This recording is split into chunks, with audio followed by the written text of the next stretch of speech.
तो last class में हम डिस्कस कर रहे थे न्यूट्रिशन इन प्लांट्स।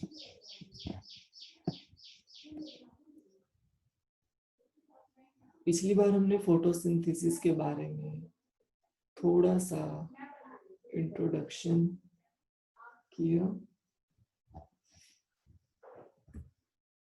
अभी हम डिस्कस करेंगे कि फोटोसिंथेसिस प्रोसेस के लिए प्लांट्स को किन 4 चीजों की रिक्वायरमेंट रहती है। 4 things are required for photosynthesis process। सबसे पहले है chlorophyll. It is the green pigment present in the leaves। Plants के जो भी लीव्स हैं आप पाओगे कि वो ग्रीन कलर के होंगे और उनका जो ग्रीन कलर है वो एक स्पेशल ग्रीन पिगमेंट की वजह से है जिसको हम क्लोरोफिल कह सकते हैं। और जो सेकंड रिक्वायरमेंट है फोटोसिंथेसिस के लिए वो है sunlight. It is absorbed by the chlorophyll present in the leaves। तो जो भी सन की एनर्जी होगी, जो लीव्स पर सनलाइट फॉल होगी, वो क्लोरोफिल में एब्जॉर्ब हो जाएगी। आर्टिफिशियल लाइट में भी फोटोसिंथेसिस प्रोसेस कुछ एक्सटेंट तक हो सकती है। आर्टिफिशियल लाइट का मतलब ज्यादातर हम वोलेट कलर की लाइट अगर यूज करें या अल्ट्रा वोलेट लाइट तो भी फोटोसिंथेसिस प्रोसेस प्लांट्स में हो सकती है। लेकिन सनलाइट में स्पीड फोटोसिंथेसिस की थोड़ी सी फास्ट होगी as compare to artificial light. तो प्लांट्स को लाइट तो चाहिए ही चाहिए है फूड प्रिपेयर करने के लिए।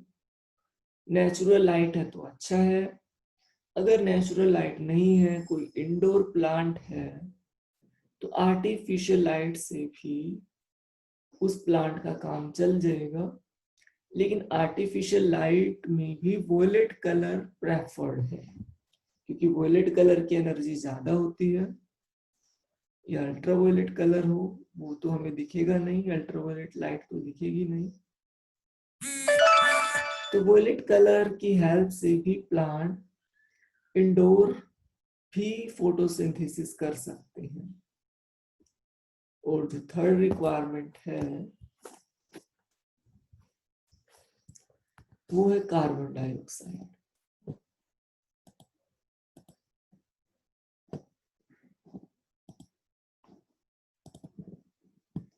It is absorbed from the atmosphere by the leaves through small pores present on the lower surface of the leaves. These pores are called stomata। अगर आप किसी भी प्लांट के लीव को बहुत ध्यान से देखोगे अंडर माइक्रोस्कोप तो आप पाओगे कि उसके लीव्स के लोअर सरफेस पर बहुत छोटे छोटे पोर्स हैं जिनको हम स्टोमेटा कहते हैं। इन स्टोमेटा के थ्रू ही गैसेस और वाटर वेपर्स का एक्सचेंज होगा। इन स्टोमेटा के थ्रू ही ऑक्सीजन गैस रिलीज होगी और CO2 गैस लीव्स के अंदर एब्जॉर्ब होगी। इन स्टोमेटा के थ्रू ही वाटर वेपर्स का इवेपोरेशन होगा। तो स्टोमेटा का बहुत बड़ा रोल है कार्बन डाइऑक्साइड को एब्जॉर्ब करने के लिए। It is absorbed from the atmosphere। Carbon dioxide atmosphere में सफिशिएंट अमाउंट में प्रेजेंट है। कोई स्टूडेंट बता सकता है कि एटमॉस्फेरिक गैसेस में कार्बन डाइऑक्साइड का परसेंटेज कितना है, कितने परसेंट ऑक्सीजन गैस प्रेजेंट है और कितने परसेंट अदर गैसेस प्रेजेंट है। तो वो बच्चा हैंड रेज करे जिसको पता है एटमॉस्फेयर में कौन सी गैस कितने परसेंट में प्रेजेंट है। कोई बच्चा बताएगा, हैंड रेज करें जो बता सकते हैं कि एटमॉस्फेयर में कितने परसेंट ऑक्सीजन है, कितने परसेंट कार्बन डाइऑक्साइड है और कौन कौन सी गैसेस एटमॉस्फेयर में प्रेजेंट है और किस परसेंटेज में प्रेजेंट है। निखिल आप बता सकते हो? मनस्वी बताएगी। अच्छा चलो मनस्वी आप बताओ।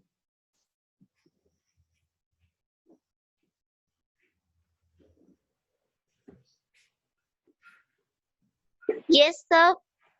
बता सकते हो? Atmosphere. कौन कौन सी Hello, गैसेस हैं एटमॉस्फेयर के अंदर? sir. In atmosphere, we have mainly nitrogen and oxygen with carbon dioxide in minute amount such as 1%. मतलब आप ये कह रहे हो कि कार्बन डाइऑक्साइड 1% है? Yes, sir. 1% तो बहुत ज्यादा है। 0.5% भी बहुत ज्यादा है।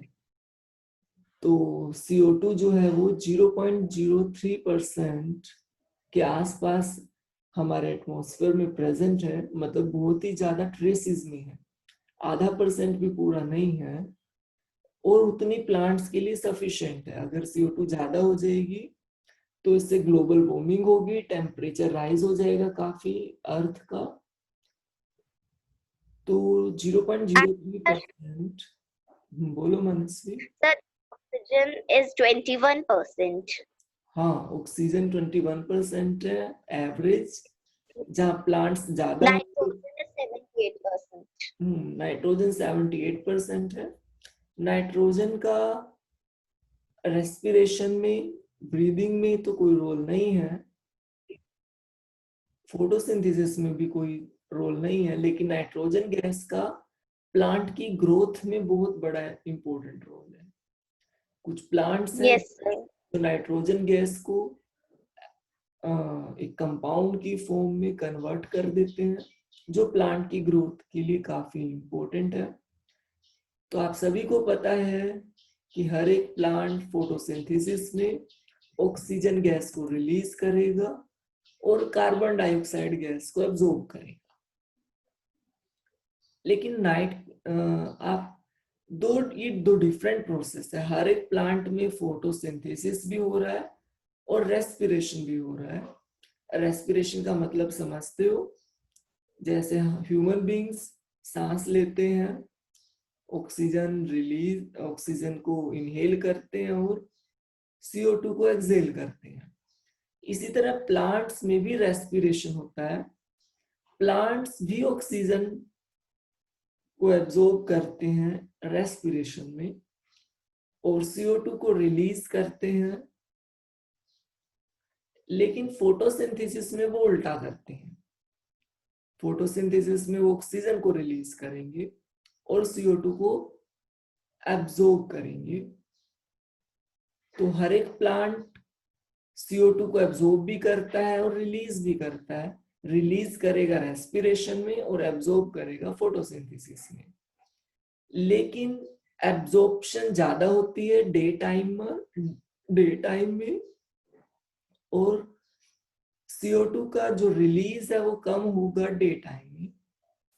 मतलब रेस्पिरेशन में जो गैसेस का अमाउंट रिलीज होता है या एब्जॉर्ब होता है वो बहुत कम होता है एज कंपेयर टू फोटोसिंथेसिस। तो इसलिए हम कहते हैं कि प्लांट्स जो है ओवरऑल ऑक्सीजन गैस रिलीज करते हैं। रिलीज तो वो CO2 भी करते हैं रेस्पिरेशन में, लेकिन ऑक्सीजन की क्वांटिटी इतनी ज्यादा है कि CO2 का जो रिलीज है वो तो नेग्लिजिबल है। तो डे टाइम में ही फोटोसिंथेसिस होती है, तो जो CO2 एब्जॉर्ब होगी और ऑक्सीजन रिलीज होगी वो डे टाइम में ही होगी। नाइट टाइम में प्लांट में फोटोसिंथेसिस नहीं होती तो ऑक्सीजन भी रिलीज नहीं होगी और CO2 भी एब्जॉर्ब नहीं होगी। तो नाइट टाइम में प्लांट्स के आसपास अगर आप बैठते हो तो आपको उतनी ऑक्सीजन नहीं मिल पाएगी। तो नाइट टाइम में किसी भी प्लांट के पास बैठना या सोना अवॉइड करना चाहिए, क्योंकि नाइट के टाइम में प्लांट्स ऑक्सीजन रिलीज नहीं करते हैं। वो सिर्फ डे टाइम में सनलाइट में ही ऑक्सीजन रिलीज करते हैं, क्योंकि फोटोसिंथेसिस रात के समय में रुक जाती है, स्लो हो जाती है। तो जितनी सनलाइट होगी अच्छी अमाउंट में उतना ज्यादा फोटोसिंथेसिस फास्ट होगी। तो अभी थर्ड रिक्वायरमेंट जो है फोटोसिंथेसिस के लिए वो है कार्बन डाइऑक्साइड की, जो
ऑडियो डिस्कनेक्शन की वजह से लास्ट पॉइंट डिस्कस नहीं हो पाया था, उसको हम फिर से रिपीट कर लेते हैं। तो फोर्थ रिक्वायरमेंट है फोटोसिंथेसिस के लिए वाटर। वाटर हमेशा प्लांट्स रूट्स के थ्रू ही एब्जॉर्ब करेंगे। मिट्टी के अंदर, सोइल के अंदर काफी अमाउंट में वाटर वेपर्स, वाटर मॉइस्चर की फॉर्म में प्रेजेंट होता है, जिनको रूट्स इजीली एब्जॉर्ब कर लेती हैं और वो आफ्टर ट्रांसपोर्टेशन लीव्स तक पहुंच जाता है। लीव्स की प्लांट की बॉडी के अंदर पाइप लाइक स्ट्रक्चर्स होते हैं जिसको हम वेसल्स बोलते हैं। इनके बारे में आप ज़्यादातर हायर क्लास में या आने वाले चैप्टर्स में ही पढ़ पाओगे।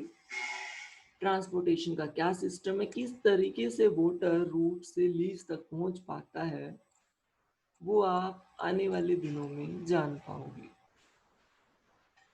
तो जो वाटर की रिक्वायरमेंट है वो रूट्स के थ्रू ही पूरी होगी। आप कितना मर्जी पानी लीव्स के ऊपर डाल दीजिए, आप पूरे पाइप को लीव के ऊपर डाल दीजिए, कितना मर्जी पानी लीव्स के ऊपर डालिए, लेकिन वो वाटर एब्जॉर्ब नहीं हो पाएगा लीव के अंदर अच्छे तरीके से। तो जो वाटर की रिक्वायरमेंट है वो रूट्स के थ्रू ही पूरी हो पाएगी। अगर आपको प्यास लगी है तो क्या बाथिंग से, स्नान कर लेने से आपकी प्यास बुझ जाएगी? बिल्कुल भी नहीं बुझेगी। उससे सिर्फ क्लीनिंग होगी स्किन की, लेकिन जो प्यास है वो तो तभी बुझेगी जब आप वाटर को माउथ के थ्रू इनटेक करोगे। इसी तरीके से आप वो प्लांट को कितना मर्जी वॉश कीजिए, कितना मर्जी उसके ऊपर पानी डालिए, वाटर की रिक्वायरमेंट तभी पूरा होगी जब आप रूट्स में पानी देंगे। क्योंकि वाटर जो रूट्स के आसपास की मिट्टी में प्रेजेंट है इन द फॉर्म मॉइस्चर, सिर्फ वही पानी लीव्स तक पहुंच पाएगा इंटरनली, क्योंकि प्लांट के अंदर ट्रांसपोर्टेशन सिस्टम है जिसको जाइलम टिश्यू या फिर वेसल्स के नाम से आप जान पाओगे आने वाले दिनों में।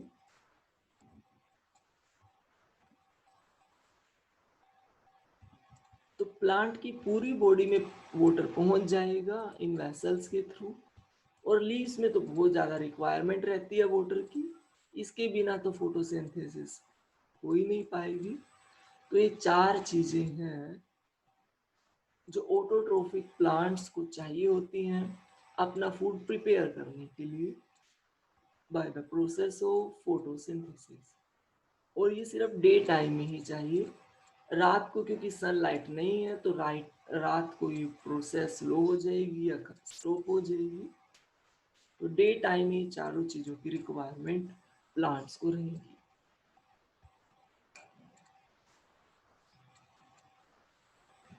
तो प्रोसीजर क्या है खाना बनाने का बाय द प्लांट्स, वो एक बार हम डिस्कस करते हैं। The chlorophyll containing cells of leaves. Cells वाला चैप्टर मुझे नहीं लगता अभी आपके सिलेबस में आया होगा। सेल्स के बारे में आपने लोअर क्लासेस में थोड़ा बहुत पढ़ा होगा कि जो ह्यूमन बॉडी है या प्लांट की बॉडी है, कोई एनिमल की बॉडी है, उसकी जो फंडामेंटल यूनिट है वो सेल है। डिफरेंट टाइप की sales different different body parts में प्रेजेंट है, चाहे वो प्लांट हो चाहे एनिमल बॉडी हो। तो प्लांट सेल और एनिमल सेल में जो मेजर डिफरेंस है वो इसी पॉइंट का है कि ह्यूमन सेल या एनिमल सेल में क्लोरोफिल प्रेजेंट नहीं होता है, इसलिए हमारी सेल में फोटोसिंथेसिस नहीं हो सकती है, जबकि प्लांट सेल में क्लोरोफिल प्रेजेंट होगा और फोटोसिंथेसिस भी होगी।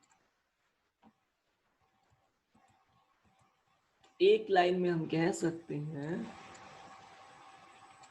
chlorophyll containing cells of leaves in the presence of sunlight use carbon dioxide and water to prepare food. The food prepared is in the form of carbohydrates.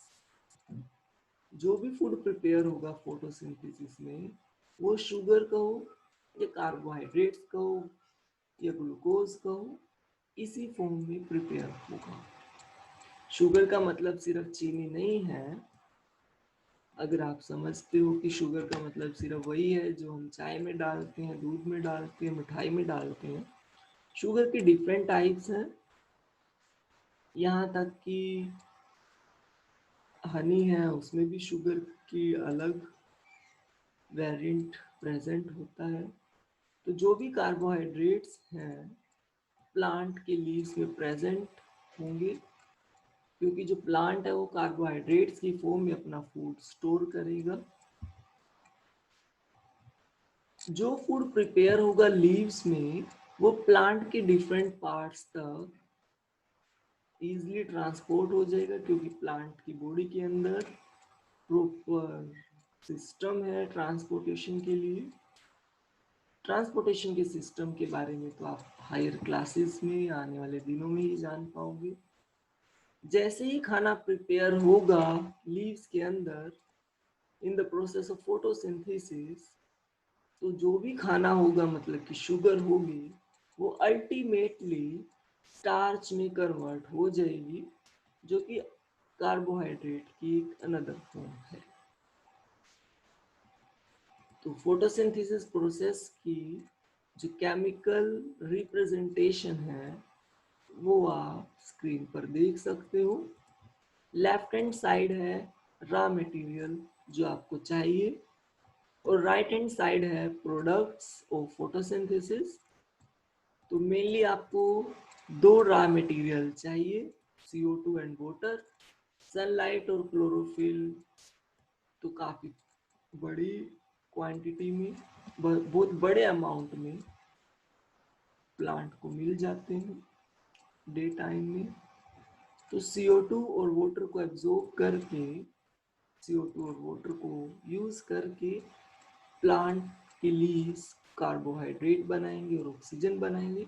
Carbohydrate plants खुद consume कर लेंगे, और जबकि oxygen as by product atmosphere में release कर देंगे through stomata.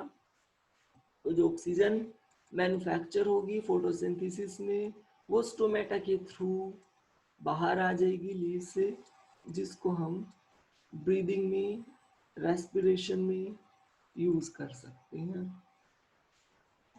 Carbohydrates plants के leave में स्टोर हो जाएगा फूड की फॉर्म में। तो सबसे ज़्यादा जो यूजफुल बाय प्रोडक्ट है वो है ऑक्सीजन। सभी को ऑक्सीजन चाहिए सरवाइव करने के लिए। अब हम थोड़ा डिटेल में पढ़ेंगे कि लीव्स का क्या रोल है photosynthesis. Role of leaves in photosynthesis. जैसा कि आप जानते हो, जो भी फूड प्रिपेयर होगा वो लीव्स में ही प्रिपेयर होगा। Leaves are the site of photosynthesis. All the four things required for the process must reach the leaves. जो भी रॉ मटेरियल है वो लीव्स में पहुंच जाना चाहिए, तभी फोटोसिंथेसिस होगी। तो फोटोसिंथेसिस के बारे में आपको दो स्पेशल पॉइंट्स अपने दिमाग में हमेशा नोट रखने हैं। सबसे पहला पॉइंट है, leaves contain the green pigment chlorophyll in their cell. Leave की हर एक सेल में क्लोरोफिल आपको मिलेगा, जो कि ग्रीन कलर का पिगमेंट है। This helps leaves to capture the sunlight which is used to prepare food from carbon dioxide and water. अगर क्लोरोफिल नहीं होगा तो सनलाइट एब्जॉर्ब ही नहीं हो पाएगी, सनलाइट भी एब्जॉर्ब नहीं हो पाएगी, तो फोटोसिंथेसिस के लिए जो एनर्जी की रिक्वायरमेंट है वो भी पूरी नहीं हो पाएगी, फूड भी प्रिपेयर नहीं हो पाएगा। तो क्लोरोफिल का बहुत बड़ा रोल है फोटोसिंथेसिस में। सेकंड पॉइंट जो आपको हमेशा याद रखना है, there are small or teeny pores called stomata on the surface of the leaves. Leaves के लोअर सरफेस पर इनका नंबर ज्यादा होगा as compare to upper surface. Through the stomata carbon dioxide from the atmosphere enters the leaves. Stomata के through ही gases का exchange होगा। CO2 carbon dioxide इन्हीं स्मॉल होल्स के थ्रू लीव्स में एंटर करेगी, और जो oxygen as a by product बनेगी फोटोसिंथेसिस में, वो भी इन्हीं टीनी होल्स स्टोमेटा के थ्रू ही बाहर आएगी। और जो वाटर एक्सेस अमाउंट में लीव्स में प्रेजेंट होगा वो भी इन स्टोमेटा के थ्रू ही इवेपोरेट होगा, और इवेपोरेशन के बाद वो एटमॉस्फेयर में आ जाएगा। और आप सभी जानते ही हो कि जहाँ पर प्लांट्स बहुत ज़्यादा नंबर में है, जहाँ पर बहुत ज़्यादा ट्रीज हैं, बहुत ज़्यादा ग्रीनरी है, वहाँ पर ह्यूमिडिटी अक्सर ज़्यादा ही मिलेगी, क्योंकि प्लांट्स लगातार वाटर वेपर्स को इवेपोरेट करते रहते हैं। तो जहाँ जितने ज़्यादा प्लांट्स होंगे वहाँ उतनी ज़्यादा ह्यूमिडिटी या मॉइस्चर होगा ही होगा एटमॉस्फेयर में।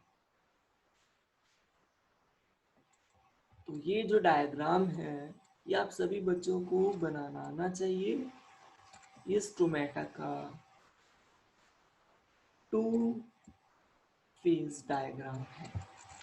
पहले ए पार्ट में आपको ओपन स्टोमेटा दिखाया गया है जो कि डे टाइम में होगा, और बी पार्ट में क्लोज स्टोमेटा दिखाया गया है जो कि नाइट के टाइम होता है। अगर स्टोमेटा क्लोज हो जाए मतलब कि ये होल क्लोज हो जाए तो कोई भी गैस किसी भी गैस का एक्सचेंज नहीं होगा, ना CO2 अंदर बाहर नहीं जा पाएगी, ऑक्सीजन का भी अंदर बाहर ट्रांसपोर्टेशन नहीं हो पाएगा, वाटर वेपर्स का इवेपोरेशन भी बंद हो जाएगा अगर स्टोमेटा क्लोज हो गई तो। स्टोमेटा का ओपन होना क्लोज होना वो सनलाइट पर डिपेंड करता है। सनलाइट स्टिमुलेट करेगी स्टोमेटा को ओपन होने के लिए। स्टोमेटा का ओपनिंग क्लोजिंग का जो मैकेनिज्म है ये आप 10th क्लास में डिटेल में पढ़ पाओगे। फिलहाल आपके लिए यही जानना सफिशिएंट है कि सनलाइट ट्रिगर करेगी स्टोमेटा की ओपनिंग को, और जैसे ही सनलाइट की एब्सेंस होगी स्टोमेटा फिर से क्लोज हो जाएंगे और सभी गैसेस का वाटर का एक्सचेंज रुक जाएगा। तो इस डायग्राम सभी बच्चों को बनाना आना चाहिए। सभी बच्चे इस डायग्राम की प्रैक्टिस करेंगे और जो बच्चे इस डायग्राम को बनाएंगे तो आप अपनी ड्राइंग की पिक्चर्स पर्सनल व्हाट्सएप नंबर के थ्रू भेज सकते हो, ग्रुप की बजाय। ग्रुप में बिल्कुल नहीं भेजना है। आप इंडिविजुअल अकाउंट से अपने डायग्राम अपने नोट्स भेज सकते हो चेक करवाने के लिए। तो ये 2 पॉइंट हमेशा आपको याद रहने चाहिए जो कि फोटोसिंथेसिस प्रोसेस के लिए काफी इम्पोर्टेंट है।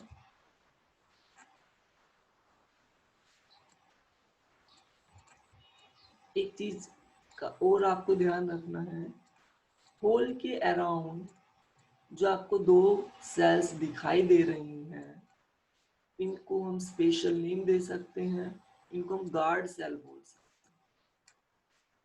तो जो स्टोमेटा है उनका एक्चुअल डिजाइन गार्ड सेल ही डिसाइड करती है। उनकी ओपनिंग क्लोजिंग वो सब गार्ड सेल्स ही कंट्रोल करती हैं। इनकी जो शेप है वो किडनी की तरह है या बीन्स की तरह है, जो कि आप देख भी सकते हो। जो गार्ड सेल की शेप है वो आप किडनी की तरह या फिर बीन की तरह, राजमा की तरह दिखाई देगी।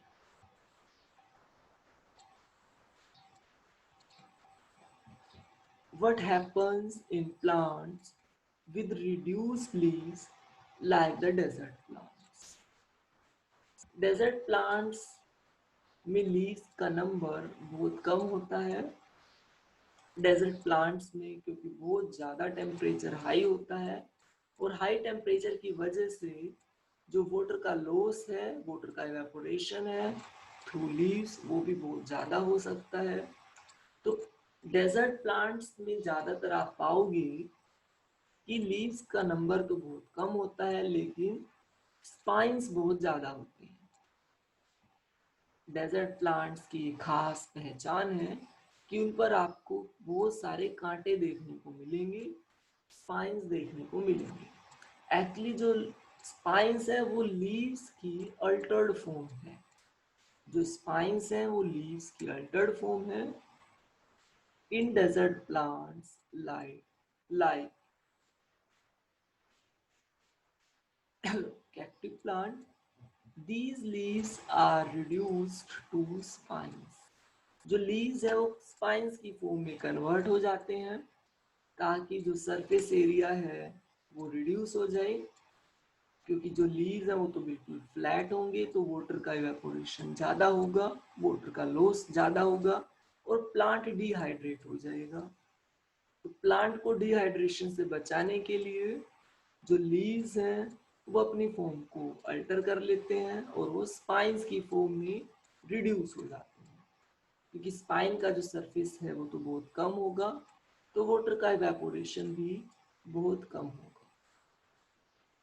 तो अगर आपसे पूछा जाए कि डेजर्ट प्लांट्स में लीव्स की बजाय आपको स्पाइंस क्यों मिलेंगी, तो आपको यही बताना है, this prevents or reduces the loss of water bye transpiration. Transpiration आपके लिए एक नया वर्ड, एक नई टर्म है जो कि वाटर के लॉस के लिए यूज की जाती है। The process of loss of water in vapours form through the surface of leaves is called transpiration. तो ट्रांसपिरेशन एक कीवर्ड है जिसको आपको नोट करना है। वाटर इवेपोरेशन को ही हम ट्रांसपिरेशन कह रहे हैं, जो कि डे टाइम में ज्यादा होता है। The stem in these plants become green to carry out photosynthesis. ये भी वंडरफुल बात है। डेजर्ट प्लांट्स में स्टेम में भी फोटोसिंथेसिस हो सकती है, क्योंकि उनमें भी ग्रीन कलर का पिगमेंट क्लोरोफिल प्रेजेंट हो सकता है। तो डेजर्ट प्लांट्स ना सिर्फ लीव्स में फूड प्रिपेयर करते हैं, बल्कि स्टेम में भी फूड प्रिपेयर कर सकते हैं due to the presence of green colour pigment chlorophyll. अच्छा, कुछ प्लांट्स आपको ऐसे भी देखने को मिलेंगे जिनके लीव्स ग्रीन कलर के नहीं होते हैं, या तो रेड कलर के होंगे या brown violet, different different colour के लीव्स वाले प्लांट्स आपने जरूर देखे होंगे। ऐसे प्लांट ज्यादातर डेकोरेटिव पर्पस के लिए भी यूज किए जाते हैं। तो फिर ये प्लांट्स अपना खाना कैसे प्रिपेयर करेंगे, क्योंकि इनके लीव्स तो ग्रीन होते ही नहीं है।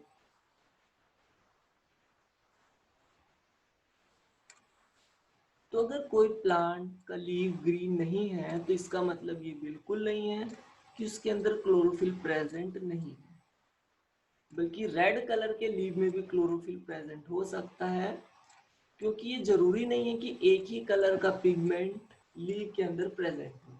अगर किसी लीव के अंदर 3 या 4 कलर के पिगमेंट प्रेजेंट है, उनमें ग्रीन पिगमेंट एक है, तो जो आपको ओवरऑल कलर दिखाई देगा वो उन सभी कलर्स का कॉम्बिनेशन दिखाई देगा, उन सभी कलर्स का मिक्सचर दिखाई देगा। तो ऐसा हो सकता है कि डिफरेंट कलर्स मिलके ग्रीन कलर की बजाय कोई और ही कलर सेंस की सेंसेशन दें। तो डिफरेंट कलर के लीव में भी क्लोरोफिल प्रेजेंट हो सकता है, लेकिन वो ग्रीन इसलिए नहीं दिखाई देगा क्योंकि दूसरे कलर के पिगमेंट का अमाउंट काफी ज्यादा है उन लीव्स में। In all such leaves, green color is also present in addition to red, brown, yellow, or other pigments. However, the amount of red, brown, yellow, other pigments is very high in comparison to the green color. Green color कम है, बाकी colour ज्यादा है, तो leaves आपको green कैसे दिखाई देगा? Therefore, these pigments mask the green color. Mask मतलब कि छिपा लेते हैं green color को। Photosynthesis does take place